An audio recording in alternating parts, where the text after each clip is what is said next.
বেশ বড় হচ্ছে, মাঝে মাঝেই দেখি ফুল আসে। তা আমি ভাবি যে পরিচর্যা তো করতে হবে।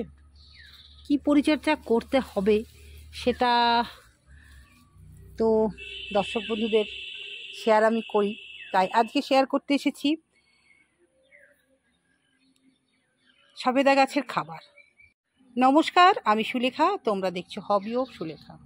সবেদা গাছের ফল বেশ কিছুদিন মানে বেশ কয়েক মাস ধরে থাকে, আর প্রচুর পরিমাণে ফুল আনতে গেলে আমাদের কি কি করণীয়। একটা কথা বলবো যে মাছ ধোয়া জল, প্রথমত বলছি মাছ ধোয়া জল যদি দাও প্রচুর পরিমাণে ফুল আসবে। আর সেই ফুলটাকে পরাগ মিলন করানোর জন্য কিছুটা 1 চামচ মতন মধু 1 লিটার জলে গুলে স্প্রে করে দাও। এটা হচ্ছে সাধারণ পরিচর্যা। এবার সাধারণ পরিচর্যা ছাড়াও তো রাসায়নিকভাবে আমাদের কিছু করণীয় থাকে।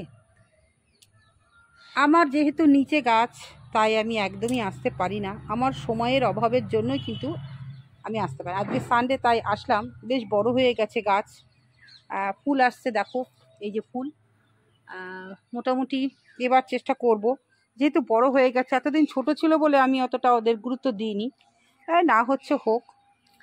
তো মাছ ধোয়া জল তো প্রথমত দেবই, তারপরে ফুল আসার পর ওটা করব। এবার আমি রাসায়নিকভাবে কি দেব, প্রথমেই বলবো এদের এই গাছটাতে কোনো পোকামাকড় লাগে না, তার জন্য কোনো ইনসেকটিসাইড দেওয়ার দরকার নাই। তবে কিছু রাসায়নিক সারের সঙ্গে ফাঙ্গিসাইড দিতে হবে।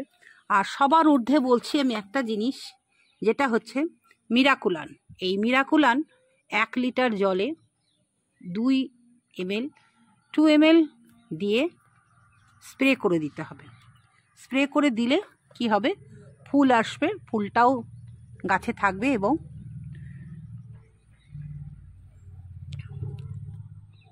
ফলটা চলে আসবে। এটাই হচ্ছে প্রাথমিক অবস্থায় আমরা 1 লিটার জলে 2 ml মিরাকুলান দিয়ে দেব। আর তার সঙ্গে আমরা কি দেব, এবার যে রাসায়নিক সার দেওয়ার আগে কিন্তু আমাকে কি করতে হবে, এই গোড়াটা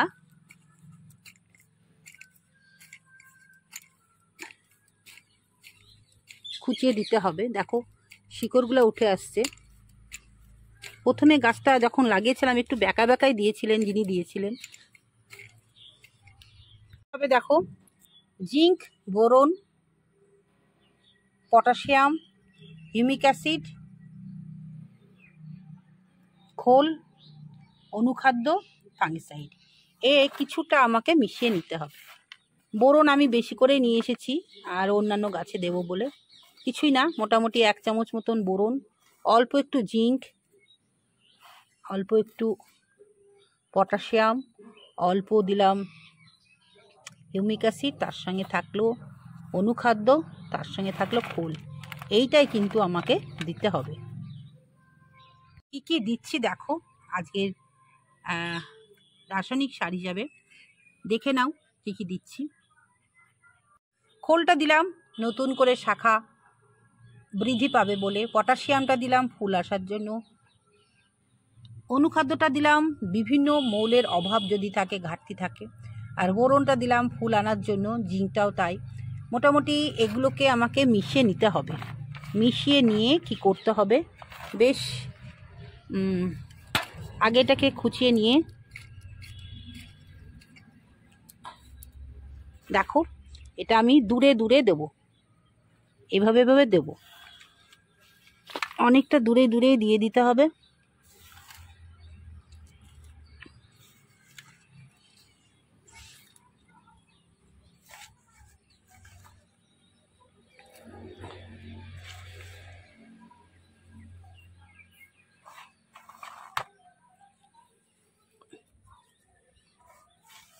দেয়া হয়ে গেল। এবার কি করতে হবে, মাটি দিয়ে অবশ্যই এটাকে আমাকে ঢেকে দিতে হবে।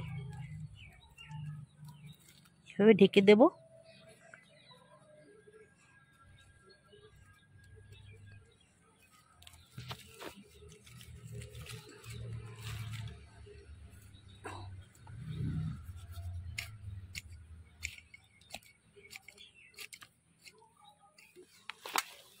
এবার এই মাঝখানে যেটা গর্ত মতন হলো, এখানে কি করতে হবে, মোটামুটি 2 গ্রাম মতন ব্রাইটক্স, 2 গ্রাম মতন ব্রাইটক্স গুলে এখানে দিয়ে দিতে হবে। ব্যাস, এটাই হয়ে গেল একদম পরিচর্যা। দর্শক বন্ধু, এইভাবেই আমরা পরিচর্যা করব, দেখবে তাহলে প্রচুর পরিমাণে ফুল আসবে। সবেদের কাছে ফুল আনতে গেলে আমাদের কি কি পরিচর্যা করতে হয় তো তোমাদের দেখালাম। আজকের ভিডিওটা এটুকুই ছিল। নতুন বন্ধু থাকলে অবশ্যই চ্যানেলটাকে সাবস্ক্রাইব করে পাশে থাকবে। আবারও ফিরে আসবো নতুন কিছু নিয়ে, নতুন রূপে হবি অফ সুলেখার বাগানে যা যা গাছ আছে সব কিছুই আপডেট তোমাদের দেখাবো। কোন গাছে কোন সময় কি খাবার দিতে হয়, কি কাজ করতে হয়, সব রকম নিয়েই এই চ্যানেল। সাথে থেকো, আবারও আসবো। আজকে আসি, টাটা।